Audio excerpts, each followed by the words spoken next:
Ravana malala rehetra tompo aminareo ny fahasoavana sy ny fiadanana avy amin'Andriamanitra iray Jesosy Kristy tompontsika. Amen. Herinandro ny fanahy masintsika ry havana malala ary ny amin'ity anio ity dia ny lohahevitra mitondra hoe misolo vavantsika ny fanahy masina arak'izay hitantsika ao amin'ny perikopa izay efa novakian'ny mpanompon'Andriamanitra teo amin'ny Lioka 2:20 ny 9:9 ka hatramin'ny 2:20. Izay zany no andraisantsika indray fampianarana ny amin'ity anio ity. Mialohan'ny hidirantsika ny amin'izay votoatin'ny fampianarana ry havana malala ny amin'izany masolo vava ny fanahy masina izany dia tsara ihany no mamerina hoe ahoana tsara moa zany hoe pentekoste zany. Raha tamin'ny testamenta taloha ny pentekoste ry havana malala satria efa nankalazaina tamin'ny testamenta taloha zany pentekoste zany dia midika amin'ny pentekoste dia fankalazana fety zany no tanterahana ho fankalazana ny fiakaran'ny vokatra zany hoe manomboka zany miakatra ny vokatra voaloham-bokatra zany dia fanateram-bokatra le pentekoste tamin'izany fa eo ihany koa ny fideranan'Andriamanitra fahatsiarovana ny nanomeza ny Andriamanitra any Mosesy zany tao an-tendrombohitra Sinay ny lalàna dia teo anatrehan'izay zany ry havana malala dia nankalaza any fety io hatrany ny jiosy dia 50 andro ao aorianan'ny Paska no nankalazana an'io fety io dia izany indrindra ny hitantsika amin'izao tantara izao ny amin'ny pentekoste teo amin'ny jiosy indray zany aty amin'ny testamenta vaovao. Aty amin'ny testamenta vaovao dia fantatritsika fa inona moa ny pentekoste ry havana malala? Ny latsahan'ny fanahy masina zany hoe le fotoana izay nivoriany reto mpianatra reto sy ny olona marobe zany tamin'ny fotoana io dia nankalaza ny pentekoste nankalazaina tamin'ny testamenta taloha izy ireo fa saingy efa nisy tantara tao alohan'izay aloha zany dia fantatritsika fa tamin'ny lakamisy zao sika inona moa tamin'ny lakamisy? Ascension dia nandeha nivavaka zany tsika tamin'ny lakamisy inona no nitsarovantsika tamin'izany? Ny akaran'i Jesosy Kristy ny Ascension dia 100 andro tao aorianan'ny Paska dia tao anatin'izay zany 10 andro tao aorianan'ny Ascension indray dia tonga indray ny inona? Ny fanahy masina nirosaka indray ny fanahy masina tamin'ireto mpianatra ireto dia fantatritsika moa zany fa 50 andro ao aorianan'ny Paska dia tonga nilatsaka tamin'ny mpianatra ny fanahy masina dia tao aorianany indray fantatritsika tsara ihany koa fa rehefa nilatsahan'ny fanahy masina ny mpianatra dia nandeha nitory ny filazantsara amin'izay nanambaran'i Jesosy Kristy nijoro ho vavolombelon'ny Jesosy Kristy. Fa mialohan'ny zavatra rehetra ihany koa ry havana malala dia izao andao hoe jerevantsika mahakasika an'izany hoe fijeryn'ny Lioka ny fanahy masina izany ny teolojian'ny Lioka mahakasika ny fanahy masina izany. Raha mijery ny boky ny asan'ny apôstôly tsika ry havana izay mitantara mahakasika ny asan'ny fanahy masina ny izay rehetra nitanterahan'ny mpianatra dia i Lioka ihany koa ny nanoratra an'izany hoe asan'ny apôstôly izany dia ndikan'izay zany dia misy fijeryn'ny Lioka mahakasika ny fanahy masina.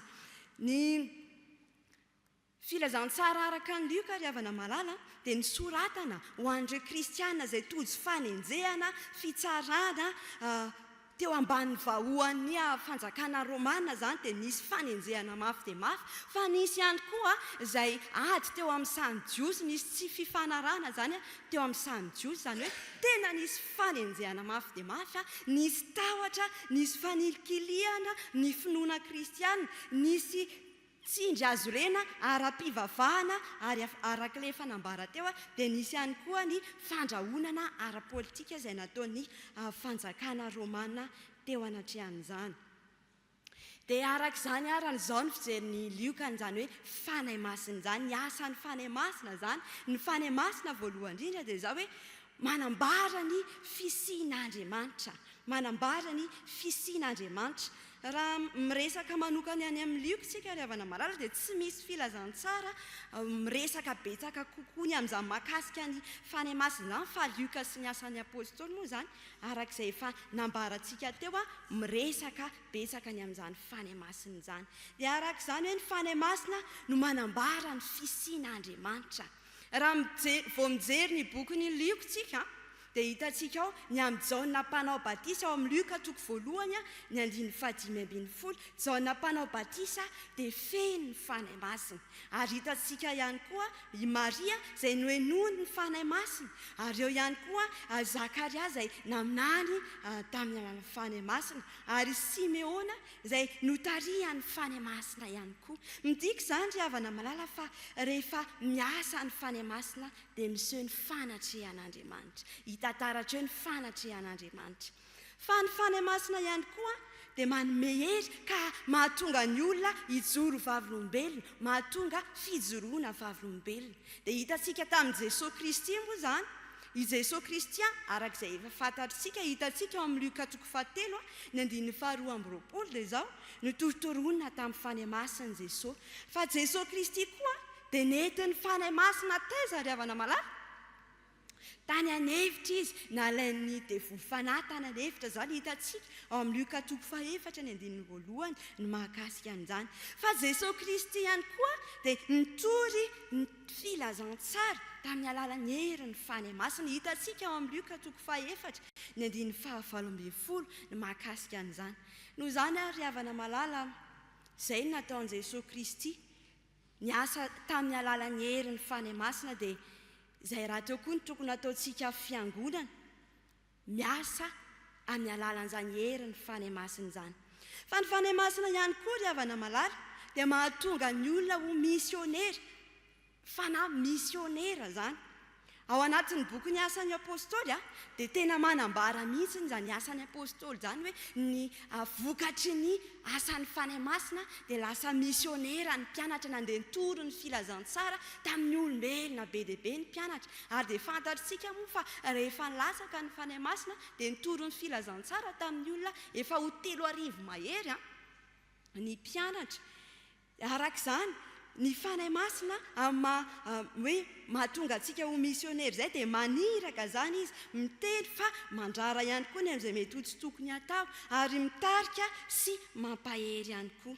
Arak'izany ny fiangonana ry havana malala dia tsy hoe miasa amin'ny herin'ny tenany manokana izany fa tokony maninona mandrakariva mandeha amin'ny herin'ny fanahy masina. Mitoy antsika ry havana malala ny amin'izao fandalinana ny Luka toko 4 moa ilay izy tao, toko 12 ny 19 ka hatramin'ny 12.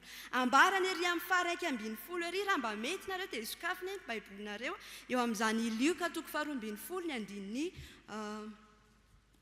1:12 dia isika rehetra hiaraka mamaky an'izany amin'ny anaran'i Jesosy manao hoe raha mitondra anareo eo amin'ny sinagoga sy ny mpanapaka ary manam-pahefana izy dia aza manahy izay avarinareo na izay holazainareo fa ny fanahy masina no hampianatra anareo amin'izany ora izany izay mety holazainareo.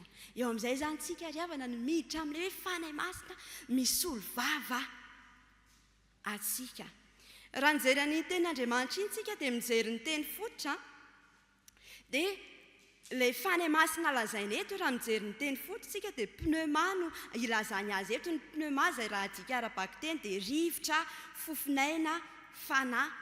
Ny dikany izany ry havana dia hoe hery sy ny fanatrehan'Andriamanitra velona azafady. Fa eo ihany koa ny hoe mampianatra, ilay hoe mampianatra dia didaske moa filazany azy atao amin'ny teny fototra izany ny dikan'izany dia hoe mampianatra tokoa, manoro, manambara, manome an'izay teny tokony ho tenenina, manome an'izay teny tokony ho lazaina, izany hoe mametraka ao am-bava ilay teny tena izy, ilay teny tena marina izay tsy azo pahavalo ahovaliana. Izay izany ilay didaske eto raha raisika indray ny hevitra izany soratra masina izany. Dikan'izany ry havana malala dia io fanahy masina io izany dia tsy hoe mangina fotsiny manoloana ny zava-misy, tsy mijery fotsiny fa tena manome an'izay zavatra ho tenenina, manome an'izay zavatra ho lazaina. Fa eo anatrehan'izany na dia tsy hita ato amin'izao soratra masina izao ary an'ilay tena teny hoe mpisolo vavy izay parakletosy moa izany ny dikany amin'ny teny grika, dia hita taratra ato amin'izao soratra masina izao ihany izany hoe asa mampisolo vavy anazy izany. Parakletosy moa dia any amin'ny filazantsara araka an'izao nany no tena anambarany azy, na dia tsy ampiasaina eto ary izany dia tena hita taratra ilay maha-izy azy an'izany hoe fanahy masina misolo vavy izany. Fa inona moa izany ny asan'izany hoe misolo vavy izany ry havana malala? Raha amin'ny fiainantsika izany izao ilay eny amin'ny fitsarana eny dia inona ny asan'ny avoka? Satria izay izany izao ilay hoe mpisolo vavy. Ilay asan'ilay avoka dia tena hoe misolo tenanao eo anatrehan'ny fitsarana, eo anatrehan'ny olona rehetrarehetra izay miapanga anao izany, eo anatrehan'izay mijery anao dia ilay mpisolo vava no mitondra ny teny, manambara an'izay rehetra tokony ho tenenina, ary izy dia mijoro miaraka aminao eo akaikinao eo izy. Ary ny mpisolo vava ry havana malala dia mahalala tsara ny asany izy, mahalala tsara ny lalàna rehetrarehetra, ny pitsopitsony amin'ny lalàna rehetrarehetra io fantany tsara izany. Dia arak'izay izany izay zavatra misy rehetrarehetra eo, izay tranga misy rehetrarehetra eo dia efa maninona daholo? Efa fantatra ilay mpisolo vava izay ho tenenina, izay avaly ny amin'izay rehetra mety miseho eo dia efa fantany izany hoe ilay artikla zao amin'izao amin'ny code izao dia izao ny ambaran'izany. Fantany tsara izany ilay zava-misy, ilay raha holazaina tsotra dia hoe ilay domaine misy anazy, ny mpisolo vava izany dia mahafantatra tsara ny lalàna rehetra izay mitranga. Fa ny mpisolo vava koa ry havana malala eo anatrehan'izany dia miteny manoro an'ilay olona voapanga ny amin'izay rehetra hovaliany raha manontany anazy ny mpitsara dia manoro anazy ny mpisolo vava hoe izao no teneninao, izao no teneninao, izao no ambaranao rehefa manontany anao ny mpitsara. Eo anatrehan'izany ry havana malala tena mpisolo vavantsika ny fanahy masina. Tena mpisolo vavantsika izy, fa mijoro miaraka amin'ny mino ny fanahy masina, miaro azy ary manome anazy izay teny tokony ho avaliny, tokony ho teneniny. Ary ny mpisolo vava ry havana malala arak'izay rehefa nambara teo hoe mahay tsara ny lalàna dia arak'izay koa izany ny fanahy masina, mahay tsara ny zavatra rehetra tokony tontolo misy atsika, izay mety zavatra rehetra mitranga eo amin'ny fiainantsika, izay mety ho fitsarana mitranga eo amin'ny fiainantsika. Fa io mpisolo vavy io koa ry havana malala dia manome toko atsika io ary manala an'izay mety ho tahotra rehetra aty anatintsika io. Heverinareo anie ry havana raha mijoro ao amin'ny tribonaly ianareo dia hafa mihitsiny ilay hoe ao amin'ny tribonaly izany dia misy mpisolo vava sy ny maninona sy tsy misy mpisolo vava. Ilay tahotra an'ilay olona tsisy mpisolo vava izany betsaka kokoa no le an'ilay olona misy mpisolo vava. Dia tantara anankiray moa izany ny tenanay dia efa nahatsiaro an'izany mihitsy hoe tena ohatry ny ahoana kay izany nandalo teo amin'ny fitsarana izany. Fa tamin'izany fotoana izany tao anatin'ny orinasa izay niasako dia izaho moa izany ny responsable voalohany tao anatin'ilay toeram-piasanay dia nisy olana tamin'ny resaka chèque izay izany tao ampiasananay nisy nampiasa chèque sans provision izany chèque halatra ilay izy dia nampiasain'ilay olona dia tonga teny amin'ny fitsarana izany dia ianao ilay manana marina dia izaho moa ilay solo tenanay manana ny marina ianao fa tonga ao ianao dia eo alohan'ilay mpitsara be manina ihany, matahotra ihany ianao, mangovotra ihany manoloana an'ilay olona be lehibe, manoloana an'ilay fijerin'ilay olona be lehibe. Eo ihany koa moa izany ilay fomba fisainanao hoe ny système eto amintsika mbola tena corrompu, zava-marina sy zava-misy moa izany izay mamenatra tokoa fa izay aloha ny zava-misy tena corrompu dia matahotra ihany izany ianao na dia manana ny marina ary dia feno tahotra. Fa rehefa mijoro eo ilay mpisolo vava dia hafa mihitsiny hoe mba misy mpiaro aho izany, dia mba miteny eo ilay mpisolo vava hoe izao na izao na izao dia mba mifaly ihany izany ianao. Dia na juriste ary izany ny tenako satria izay no moa fianarana natao dia mbola matahotra ihany na dia efa fantatra hoe izao ny zavatra mitranga eo fa no fisian'ilay mpisolo vava izany izay no mba manala n'ilay tahotra. Dia ohatr'izay mihitsy ry havana malala io fanahy masina io eo amin'ny fiainantsika, ny amin'izay mety hoe endrika fitsarana, ny amin'izay mety hoe zavatra lalovantsika eo amin'ny fiainantsika dia eo ny fanahy masina. Inona moa izany ilay tena ataon'ny fanahy masina dia arak'ilay efa nambara teo hoe manome fahasahiana, manome fahasahiana ny fanahy masina. Inona ny ataon'ny fanahy masina rehefa misolo vavantsika ny fanahy masina? manome fahasahiana antsika izy, manala n'izay mety ho tahotra rehetra. I Petera, fantatritsika tsara zany Petera zany. Petera dia iza moa Petera? Mpianatra Jesosy Kristy ilay nafana fo. Ilay Petera ry havana malala, tsy dia nianatra Petera ary fantatritsika moa zany fa raha natao ary ny fandiniana dia misy fandiniana amin'ny teny hoe tsy nahay nanoratra akory Petera zany. Dia i Petera fantatritsika tsara fa tamin'ny Jesosy ilay nomboana tamin'ny hazo fijaliana dia nandeha izy nandeha mangingina zany tao amin'ilay toerana anankiray. Dia rehefa nisy an'ilay vehivavy kely, nanina moa ilay vehivavy kely? Ilay nanondrotondro anazy hoe io koa ilay zalaitsy koa namany koa izy zalaitsy. Dia nanina izy? Feno tahotra izy. Dia inona ny zavatra nataony? Nandata teraka izy. Tsy namany aho. Izay ny teneniny. Fa noho ny latsahan'ny fanahy masina Petera ry havana malala tamin'ny andron'ny Pentekosta, dia nanina izy avy eo? Feno fahasahiana, sanjoro, tsy hoe izay tsy manam-pahaizana anazy izay, tena foana tanteraka tao anatiny izany tahotra salasalana rehetra izany. Fa rehefa nirotsahan'ny fanahy masina izy, rehefa niasa tao anatiny ny fanahy masina, dia santory ny filazantsara tamin'ny olona be dia be izy, sanjoro teo anatrehan'ny vahoaka sy teo anatrehan'ny Sinedriona izy, ary dia nitory tamin'ny fiangonana manontolo izy ry havana malala. Izany no maneho fa tena mahatonga fahasahiana ny fiasan'ny fanahy masina aty anatintsika. Fa ny fanahy masina ihany koa ry havana malala, ny ataon'ny fanahy masina ao anatintsika zany dia izay hoe mametraka ny teny ao am-bavantsika. Misy fotoantsika tsy haintsika intsony izay teneniny, tsy haintsika izay zavatra havaly, manoloana an'izay fanendrikendrehan'ny olona, manoloana an'izay fitsarana, manoloana ny zavatra maro samihafa, dia tena hoe tsy hitantsika intsony izay teny ambara.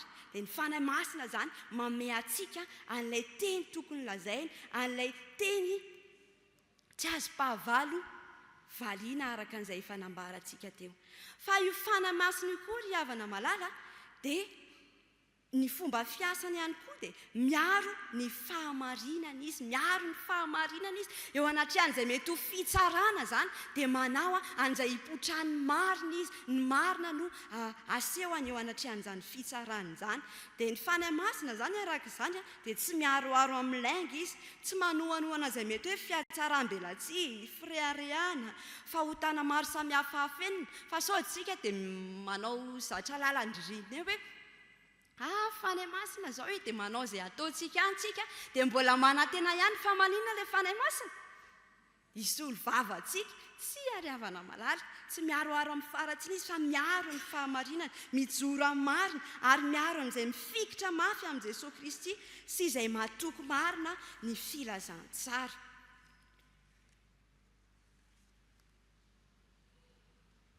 Ahoana ry havana no iainantsika an'izany zavatra rehetra izany? Ho antsika mpino dia izao hoe aza manany amin'izay mety ho fanenjehana, aza manany amin'izay mety ho fisedrana, aza manany amin'izay mety ho fitsapana mahamay miatra eo amin'ny fiainantsika. Fa zao efa misy misolo vava araka ilay ten'Andriamanitra izay novakitsika teo. Dia aza manao ozy izy ny amin'izay inona? Ny amin'izay mety teny ho tenenareo, fa ny fanahy masina no hampianatra. Izany hampianatra izany dia hanome an'ilay teny izay tenenina, hanome an'ilay teny izay ambara. Dia izany akory tsy midika ry havana malala hoe satria ny fanahy masina no hampianatra dia tsy hijery, tsy hamaky baiboly intsony izany, tsy hianatra fa rehefa midona ny tokoa dia efa misy fanahy masina miteny. Tsy fa mila mamaky ny soratra masina tsika, miaina sy mivelona amin'ny soratra masina tsika, dia ao anatin'izay no iasan'ny fanahy masina amintsika. Ho an'ny fiangonana ry havana dia izao, ny fanahy masina arak'izay efa fantatritsika dia manazava ny soratra masina, ary ny soratra masina anie dia asan'ny fanahy masina ihany, tsy indrimandry avy amin'ny fanahy masina ihany nanoratana ny soratra masina. Dia tena mila miaina an'izany tsika, mahatsapa an'izany tsika ry havana malala, ary mametraka ao am-po ny soratra masina arak'izay efa nitenenina teo hoe tsy hoe mionona fotsiny amin'izao hoe efa ny fanahy masina no ibitsika fa ataovy ao am-pona ao ny tenin'Andriamanitra dia avy eo ny fanahy masina miasa mamoaka an'izany tenin'Andriamanitra izany ao anatintsika tsy hoe mihoatra ny fanahy masina akory ny soratra masina na mifanohatra amin'izay fa tena mifamendreo arak'izay nambara teo hoe ny fanahy masina dia miasa ao anatin'ny soratra masina ka mahatonga an'izany miasa ao am-pontsika. Ho antsika mpanompon'Andriamanitra andeha tsy andeha amin'ny heriny tenantsika ny amin'izay mety ho fahaizantsika na amin'izay mety ho fahalalantsika fa andao hiaino hatrany ny fitarihan'ny fanahy masina. Mety manam-pahaizana be ianao, mety manana diplôma be dia be ianao fa andao hiaino hatrany ny fitarihan'ny fanahy masina fa izy ilay mpampianatra tsara indrindra, izy ilay misolo vavantsika. Ry kristianina malala, mety hoe manoloana ny zava-misy ny fiainana izay atrehantsika ankehitriny mety hoe endrika hafa indray ilay fitsarana, mety hoe mahatsiaro irerytsika, mety hoe mahatsiaro voapanga, mahatsiaro tsaraina, fentahotra ao anatintsika kanefa zao ny fanahy masina no hampianatra antsika amin'izay fotoana rehetra andehanantsika amin'izany zavatra izany. Tsy irery akory sika ry havana, tsy adin'Andriamanitra tsika fa efa eo ny fanahy masina mijoro miaraka amintsika. Ry fiangonana malala, mety iza ho tarihan'ny fanahy masina hampahirezin'ny fanahy masina ary sahi mijoro amin'ny fahamarinana no ny asan'ny fanahy masina ao anatintsika. Andriamanitra dia manatrika antsika amin'ny ady izay atrehantsika. Ny fanahy masina no manome fahasahianantsika ary tsy mamela antsika hiady irery izy. Ka noho izany aza matahotra mijoro an'i Jesosy Kristy, aza kiva rehefa tojo fitsapana fa matokian'ny fanahy masina fa mbola miasa sy miteny amin'ny fiangonana izy ankehitriny. Dia manoloana an'izay zava-misy amin'ny fiainantsika, indrindra fa ny fiangonana FJKM zao amin'izao dia miaina zavatsarotra, mety misy ny fitsarana be dia be ataon'ny fiarahamonina, ataon'ny manodidina, indrindra moa fa ilay zava-misy any Antsiranana io ny amin'ny nanakatonana ny fiangonana dia any amin'ny tambadrotra serasera any be dia be ny fanakianana, fitenenana, fitsaratsarana antsika fiangonana. Fa ry havana andao hijoro, sahi aza miteny an'izay tsy tokony ho tenenina fa avelao ny fanahy masina no anino hampianatra antsika izay tokony ho avalintsika amin'izay rehetra mitrango eo amin'ny fiainantsika. Ho an'Andriamanitra rerian'ny voninahitra. Amen.